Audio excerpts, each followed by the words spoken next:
Hi friends, welcome to Samriddhi education platform. Samriddhi education platform पर पुनः आप सबों का स्वागत है।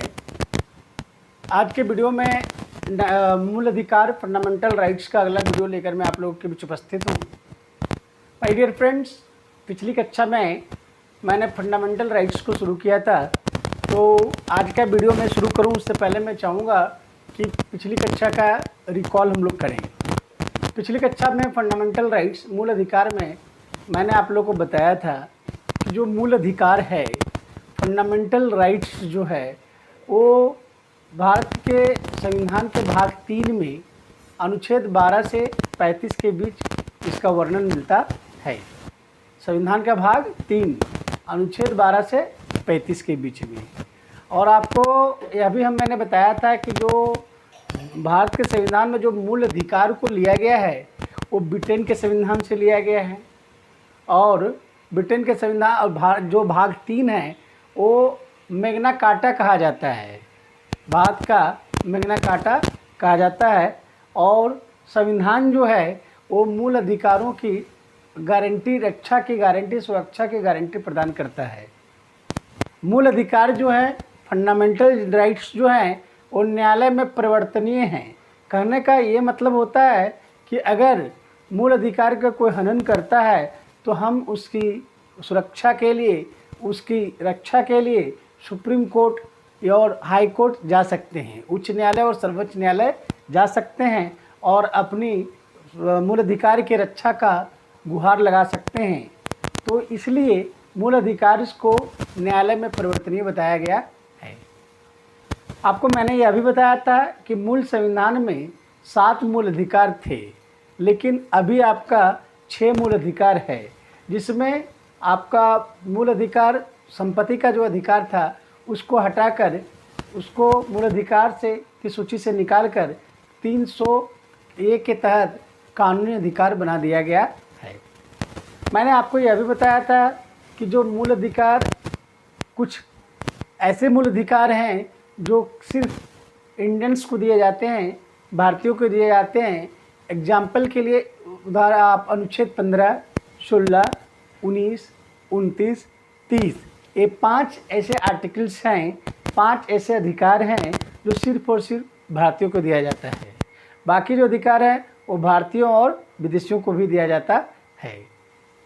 फंडामेंटल राइट्स के पिछली कक्षा में मैंने आपको समानता का अधिकार के बारे में चर्चा किया था, जिसमें अनुच्छेद 14 से 18 के बीच वर्णित है। अनुच्छेद 14 आर्टिकल 14 हम लोग को बताता है कि विधि के समक्ष समता, मतलब है विधि के समक्ष समता का मतलब है कि राज्य जो है वो सभी के लिए एक समान कानून बनाएगा और समान रूप से उस पर लागू, सभी पर समान रूप से लागू करेगा। इसी को कहते हैं विधि के समक्ष समता। आर्टिकल 15 में मैंने बताया था कि राज्य किसी व्यक्ति के साथ धर्म, वंश, जाति, लिंग या जन्म स्थान के आधार पर किसी भी प्रकार का भेदभाव नहीं करेगा, यह आर्टिकल 15 कहता है। आर्टिकल 16 कहता है लोक नियोजन में समता। लोक नियोजन में समता का मतलब है कि अगर राज्य कोई वैकेंसी निकालती है, कोई नियुक्ति निकालती है, तो वहाँ पे सभी लोगों को समान अवसर दिया जाएगा, सभी लोगों को समान अवसर मिलेगा। इसमें अपवाद में अनुसूचित जाति, अनुसूचित जनजाति और पिछड़ा वर्ग, ये इसके लिए सरकार आरक्षण की व्यवस्था कर सकता है, जो अपवाद माना जाता है। फिर है आर्टिकल 17। आर्टिकल 17 में मैंने बताया था कि अस्पृश्यता का अंत कर दिया गया है, मतलब जो छुआछूत है उसका अंत कर दिया गया है। छुआछूत को कानूनी बना दिया गया है और उसका छुआछूत मानने वाले लोगों को अपराधी माना जाता है। फिर आर्टिकल 18 बताता है कि उपाधियों का अंत कर दिया गया। उपाधियों का अंत कर दिया गया, इसमें आप ध्यान रखेंगे कि सेना और विद्या संबंधी सम्मान आप प्राप्त कर सकते हैं, बाकी कोई भी उपाधि आप नहीं ले सकते हैं। अगर कोई व्यक्ति किसी विदेश से कोई उपाधि प्राप्त करना चाहता है तो उसको सबसे पहले राष्ट्रपति से आज्ञा लेना पड़ेगा, राष्ट्रपति से अनुमति लेना पड़ेगा और राष्ट्रपति से अनुमति मिलने के बाद ही वो किसी दूसरे देश से उपाधि स्वीकार कर सकता है, अन्यथा वो उपाधि स्वीकार नहीं कर पाएगा। तो ये पिछले कक्षा में हम लोगों ने फंडामेंटल राइट्स शुरू किया था। फंडामेंटल राइट्स के बारे में मैंने आपको बताया था और आज मैं आप लोगों को उसके आगे में लेकर उपस्थित हूँ, आगे लेकर आपके साथ मौजूद हूँ। आपको मालूम होगा कि जो मूल संविधान में 7 जो मौलिक अधिकार थे, उसमें से जो संपत्ति का अधिकार था वो 44वें संविधान संशोधन अधिनियम 1979 के द्वारा कानूनी अधिकार बना दिया गया, यानी मूल अधिकार से हटाकर उसको कानूनी अधिकार बना दिया गया। ये काफ़ी इम्पॉर्टेंट है। आपसे सीधा सीधा ये सवाल पूछा जा सकता है किस किस संशोधन के द्वारा संपत्ति के अधिकार को मूल अधिकार की सूची से हटाया गया। तो 44वां संविधान संशोधन 1979, और उसको कौन सा अधिकार बना दिया गया? कानूनी अधिकार बना दिया। चलिए आज के वीडियो में हम लोग देखते हैं स्वतंत्रता का अधिकार। आपको मालूम है राइट ऑफ फ्रीडम, ये आपका आर्टिकल 19 से लेके 22 तक वर्णित है।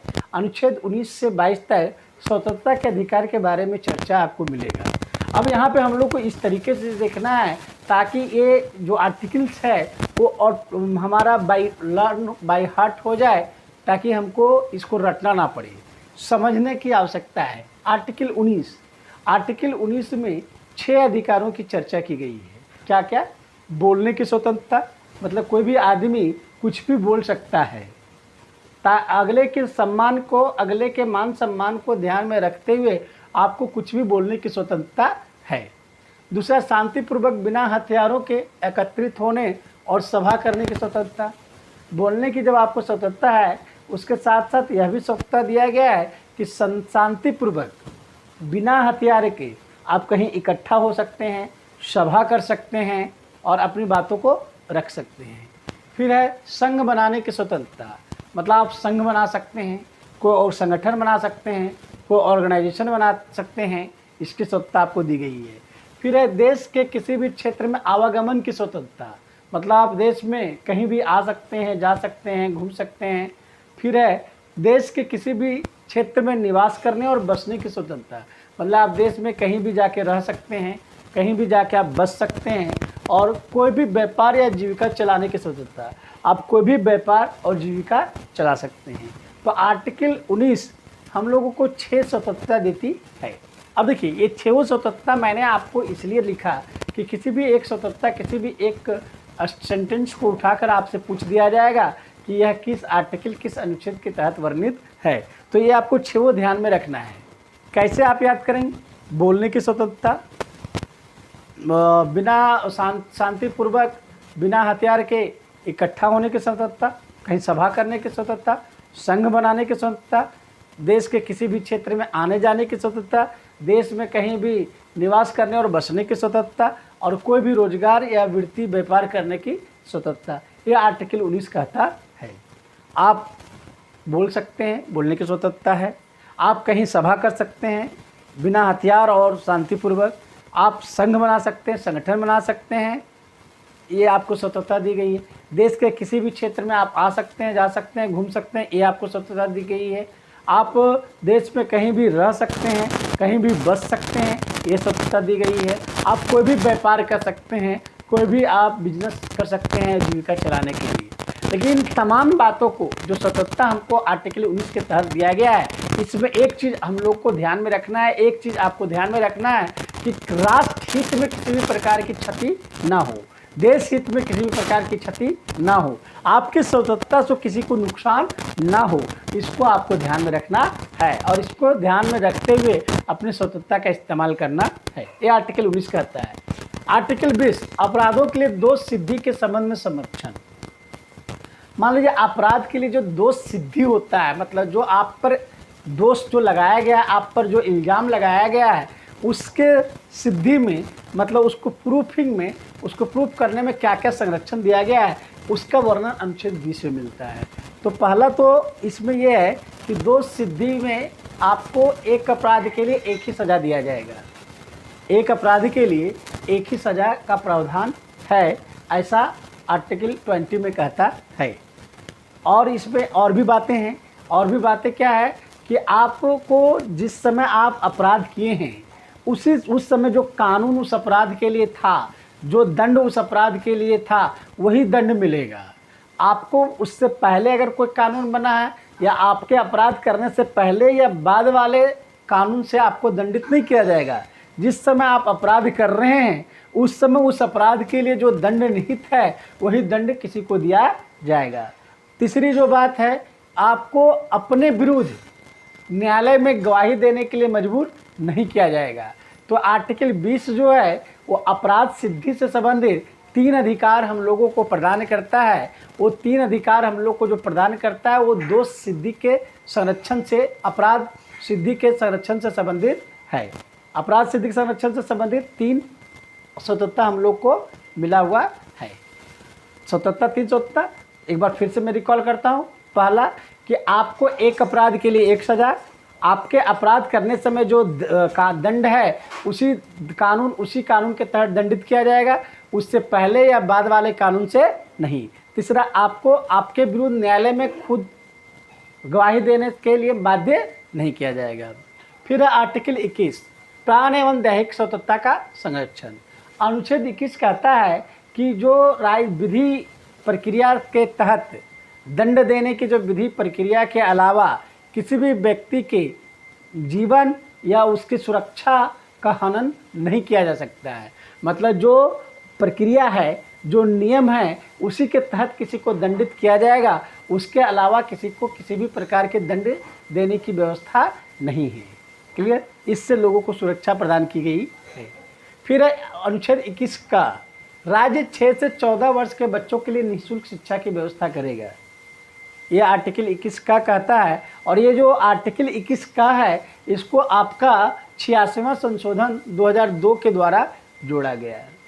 आपको यह भी पूछ सकता है कि अनुच्छेद 21 का को किस संशोधन के तहत जोड़ा गया, तो आप बोलेंगे 86 अमेंडमेंट, 86वां संविधान संशोधन 2002 के द्वारा। और यह सुनिश्चित किया गया है कि राज्य यह सुनिश्चित करे कि 6 से 14 वर्ष के बच्चों को निःशुल्क शिक्षा देगी। यानी 6 से 14 वर्ष के बच्चों को निःशुल्क शिक्षा देने का कार्य जो है राज्य करेगा। फिर अनुच्छेद 22 आर्टिकल 22 कुछ दशाओं में गिरफ्तारी और निरोध में संरक्षण। कुछ दशाओं में गिरफ्तारी और निरोध में संरक्षण। आर्टिकल 22 कहता है कि जब किसी व्यक्ति को गिरफ्तार किया जाता है तो उसको 3 अधिकार दिए जाते हैं।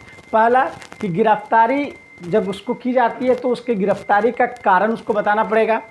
मान लीजिए कोई पुलिस किसी आदमी को आके गिरफ्तार कर लिया, तो जब गिरफ्तार कर लिया तो जो उस व्यक्ति को गिरफ्तार किया जा रहा है उसको वहाँ पे 3 अधिकार मिले हुए हैं जिसका वो इस्तेमाल कर सकता है। पहला कि आप उसको गिरफ्तारी का कारण पूछ सकते हैं। आप पुलिस से पूछ सकते हैं कि आप मुझे क्यों गिरफ्तार कर रहे हैं। ये आपका अधिकार है, ये आपका फंडामेंटल राइट्स है जो आर्टिकल 22 हम लोग को देता है। पहली तो ये। दूसरी, 24 घंटे के अंदर उसको दंडाधिकारी के पास न्यायालय में प्रस्तुत किया जाएगा। मान लीजिए जिस व्यक्ति को गिरफ्तार किया गया है उसको दंडाधिकारी के न्यायालय में 24 घंटे के अंदर प्रस्तुत करना आवश्यक है। यहाँ ध्यान देने वाली बात है कि जो न्यायालय आने जाने में जो समय लगेगा उसको छोड़कर 24 घंटा काउंट करना है। और तीसरा जो अपन राइट्स जो है अनुच्छेद 22 में जो आपको तीसरा अधिकार जो दिया गया है, आपको अपने मनपसंद वकील से सलाह लेने का अधिकार दिया गया है। तो ये आर्टिकल 22 कहता है कि कुछ दशाओं में गिरफ्तारी और निरोध में संरक्षण दिया गया है। तो ये आपका स्वतंत्रता का अधिकार था अनुच्छेद 19, 20, 21 का और 22। आज उसके बाद है निवारक निरोध। इसको ज़रा समझने का प्रयास करेंगे कि निवारक निरोध क्या चीज़ है। आपने देखा कि किसी व्यक्ति को अरेस्ट किया जाता है। मान लीजिए कोई व्यक्ति को गुनाह किया, कोई जुर्म किया, तो हम जाके उसको अरेस्ट कर लेते हैं। पुलिस जाके उसको अरेस्ट कर लेती है। तो पुलिस जब अरेस्ट कर लेती है उस स्थिति में उसको स्वतंत्रता दिया गया है। एक अपराध सिद्धि के संबंध में स्वतंत्रता दिया गया है और दूसरा जो स्वतंत्रता दिया गया है गिरफ्तारी से संबंधित, आपने देखा। लेकिन इसके अलावा एक निवारक निरोध होता है। और निवारक निरोध क्या है इसको आप समझने का प्रयास करेंगे। निवारक निरोध किसी व्यक्ति को अपराध करने के से पूर्व ही गिरफ्तार किया जाता है। मान लीजिए कि अगर पुलिस को यह सूचना मिले कि कोई व्यक्ति अपराध करने वाला है, अपराध किया नहीं है कोई व्यक्ति अपराध करने वाला है, मान लीजिए कि कोई पुलिस को सूचना दे दे कि आप हैं तो किसी का मर्डर करने वाले हैं, तो इस आधार पर पुलिस आपको गिरफ्तार कर सकती है। और इस आधार पर जब पुलिस आपको गिरफ्तार करेगी तो इसी को कहते हैं निवारक निरोध। ध्यान रखिएगा, निवारक निरोध जो है वो अपराध करने से पूर्व लोग को गिरफ्तार किया जाता है, और इसका उद्देश्य जो है वो दंड देना नहीं है, किसी व्यक्ति को अपराध करने से रोकना है। आपसे सीधा सीधा सवाल पूछा जा सकता है कि निवारक निरोध का उद्देश्य क्या है। तो निवारक निरोध का उद्देश्य किसी व्यक्ति को दंडित करना नहीं, बल्कि उसे अपराध करने से रोकना है। फिर 3 महीने तक जेल में रख सकता है। मान लीजिए किसी व्यक्ति को निवारक निरोध के तहत अरेस्ट किया गया है, गिरफ्तार किया गया है, तो आप उसको 3 महीने तक जेल में रख सकते हैं। अगर उस व्यक्ति को 3 महीने से अधिक समय के लिए जेल में रखना आवश्यक है तो इसके लिए सलाहकार बोर्ड को आपको सूचित करना पड़ेगा, और सलाहकार बोर्ड से प्रतिवेदन प्राप्त करने के बाद आप उसको 3 महीने से अधिक भी समय के लिए रख सकते हैं। फिर निरोध के आधार, जिस व्यक्ति को आपने निवारक निरोध के तहत अरेस्ट किया है उसको आपको उसका आधार, उसका बेस कि आपने किस आधार पर उसको अरेस्ट किया है ये बताना आवश्यक है। लेकिन यहाँ एक कंडीशन है कि अगर उसको गिरफ्तार जो किया गया उसका आधार लोकहित के विरोध में अगर हो तो ये बताना जरूरी नहीं है।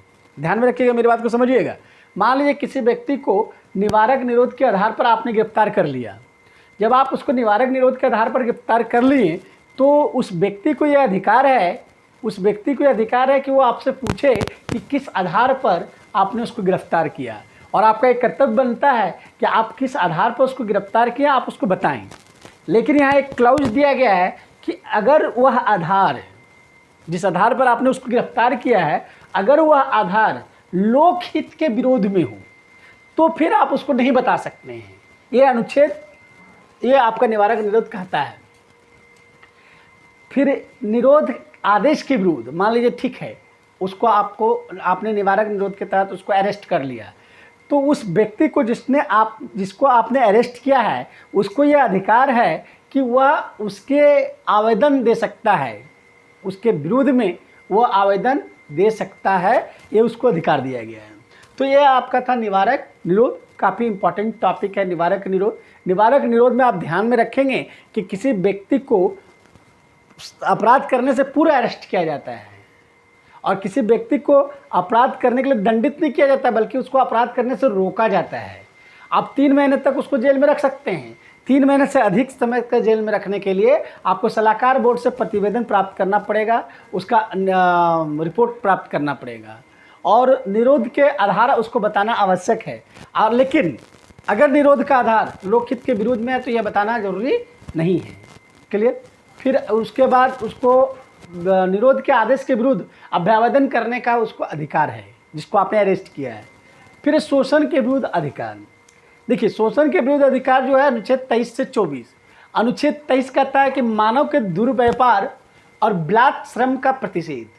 आर्टिकल 23 कहता है कि मानव के दुर्व्यापार, माना मानव का दुर्व्यापार नहीं होना चाहिए, और बलात् श्रम का प्रतिषेध है। मतलब यहाँ पे मनुष्यों की खरीद बिक्री नहीं होनी चाहिए, मनुष्यों की खरीद बिक्री ना हो, बलात् श्रम ना हो, लोगों से जोर जबरदस्ती काम नहीं कराया जा सकता है, बेगारी नहीं कराया जा सकता है। तो इन सब पर रोक लगाया गया है, और ये सब पर रोक जो लगा है वो आर्टिकल 23 के तहत लगा है, अनुच्छेद 23 के तहत लगा है। अनुच्छेद 24 बालकों के नियोजन का प्रतिषेध। इसमें बताया गया कि 14 साल से कम उम्र के बच्चों को आप कहीं पे भी नियोजन में नहीं रख सकते हैं, उसको काम पर नहीं लगा सकते हैं। ये आपका फंडामेंटल राइट्स है कि 14 साल तक के बच्चों को कहीं पे भी किसी भी प्रकार के नियोजन में, किसी भी प्रकार के काम में लगाना दंडनीय अपराध है, और संविधान इसकी गारंटी प्रदान करता है। फिर धार्मिक स्वतंत्रता का अधिकार, अनुच्छेद 25 से 28। इसमें धार्मिक स्वतंत्रता का अधिकार आर्टिकल 25 से 28 के बीच वर्णित है। आर्टिकल 25 अनुच्छेद 25 अंतःकरण की और धर्म को अबाध रूप से मानने, आचरण और प्रचार करने की स्वतंत्रता। मतलब आप कोई भी धर्म स्वीकार कर सकते हैं, कोई भी धर्म मान सकते हैं और किसी भी धर्म का प्रचार प्रसार उसकी स्थापना कर सकते हैं। इसकी स्वतंत्रता संविधान हम लोग को आर्टिकल 25 के तहत देती है। अनुच्छेद 26 धार्मिक कार्यों के प्रबंध की स्वतंत्रता। धार्मिक कार्य करने के लिए आप कोई संगठन बना सकते हैं, आप विधि सम्मत संपत्ति अर्जित कर सकते हैं, उसका भरण पोषण कर सकते हैं, उसका संचालन कर सकते हैं और ये आज़ादी आपको दी गई है। आर्टिकल 27 राज्य किसी व्यक्ति को ऐसे कर देने के लिए बाध्य नहीं कर सकता जिसकी आय किसी विशेष धर्म अथवा धार्मिक संप्रदाय की उन्नति या पोषण करने में विशेष रूप से निश्चित कर दी गई हो। मतलब मोटा मोटी अगर इसमें आप समझना चाहें तो अनुच्छेद 27 यह बताता है कि राज्य किसी भी प्रकार का धार्मिक कर नहीं लगा सकता है, राज्य किसी भी प्रकार का रिलीजन टैक्स नहीं लगा सकता है, और वह पैसा जो किसी विशेष धर्म के लिए इस्तेमाल हो इस तरह का टैक्स राज्य कभी नहीं लगाता है। आर्टिकल 28 राज्य विधि से पूर्णतः पोषित किसी शिक्षा संस्था में धार्मिक शिक्षा नहीं दी जाएगी।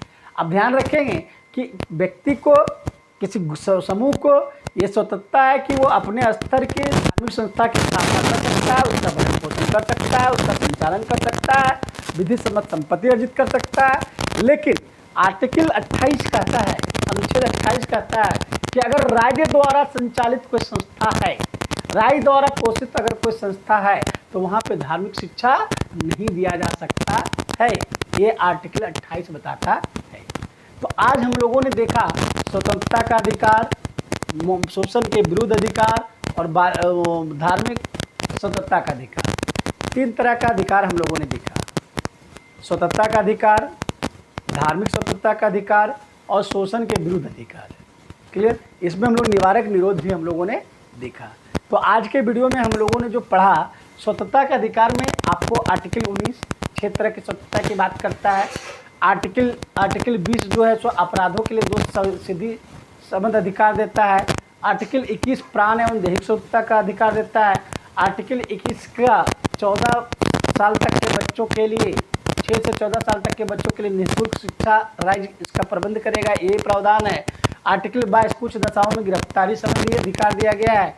और फिर निवारक निरोध के बारे में बताया गया। निवारक निरोध में आपको ये बताया गया कि किसी व्यक्ति को इस आधार पर सजा अपराध करने से रोकने के लिए निवारक निरोध का इस्तेमाल किया जाता है। इस शोषण के विरुद्ध अधिकार में आर्टिकल 23 और आर्टिकल 24। आर्टिकल 23 बताता है कि मानव के दुर्व्यवहार बलात्कार श्रम का निषेध किया गया है। आर्टिकल 24 बताता है कि बालकों के लिए जो 14 वर्ष से कम बच्चे हैं उसके बाल श्रम के नियोजन के लिए बालकों के नियोजन का प्रतिबंध किया गया है। और फिर आपका धार्मिक स्वतंत्रता का अधिकार में आर्टिकल 25 से 28 तक बताया गया है।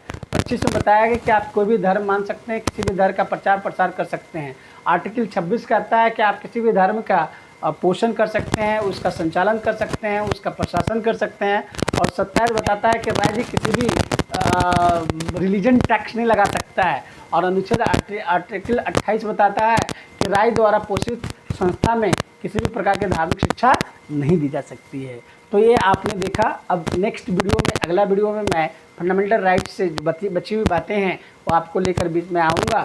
और लगातार आप वीडियो से बने रहें, अपडेट रहें, ताकि आपकी क्लासेज लगातार निरंतर बने रहे और आप समझें, आपको रटना ना पड़े। धन्यवाद।